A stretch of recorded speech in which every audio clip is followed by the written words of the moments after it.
অতিরিক্ত পানির চাপের কারণে রাঙামাটির কাপ্তাই বাঁধের ১৬টি গেট ৬ ইঞ্চি করে আজ সকালে খুলে দেওয়া হয়েছে। এ বিষয়ে জানাতে যোগ দিচ্ছেন সহকর্মী মিশু দে। মিশু, ১৬টি গেট খুলে দেওয়ার পর পরিস্থিতি কেমন দেখছেন সেখানে, আর কতদিন পর্যন্ত গেটগুলো খুলে রাখা হতে পারে? প্রশাসন কি বলছে এই বিষয়ে?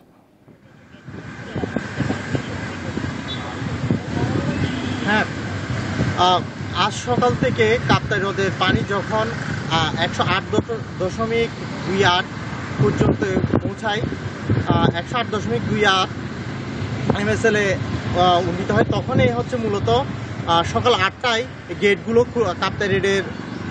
কাপ্তাই বাঁধের ১৬টি গেটের ৬ ইঞ্চি করে খুলে দেওয়া হয়েছে।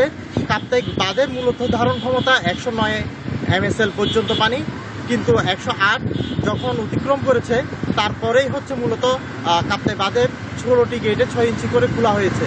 কিন্তু এই কাপ্তাই হ্রদে এখনও কিন্তু প্রচুর পরিমাণে পাহাড়ি ঢল নামছে, যার কারণে এই গেটগুলো খোলা হয়েছে। কাপ্তাই হ্রদের যতক্ষণ পর্যন্ত এই স্রোত থাকবে, এখনো পর্যন্ত আমরা কর্তৃপক্ষের সাথে কথা বলে জানতে পেরেছি, সে পর্যন্ত মূলত এই গেটগুলো খোলা রাখা হবে।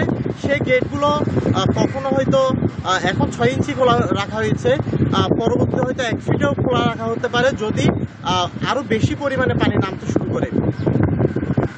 এইভাবেই মূলত কাপ্তাই বাঁধের পানির কারণে কাপ্তাই বাঁধের যে ধারণ ক্ষমতা ১০৯ MSL সেটি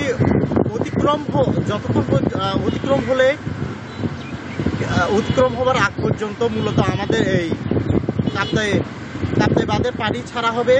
কাপ্তাই বাঁধের পানিগুলো কারণে রাঙামাটি শহরের নিম্নাঞ্চল ইতিমধ্যে প্লাবিত হতে শুরু করেছে। তবে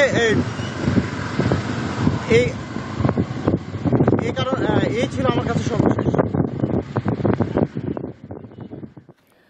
রাঙামাটি থেকে যুক্ত ছিলেন সহকর্মী মিশু দে।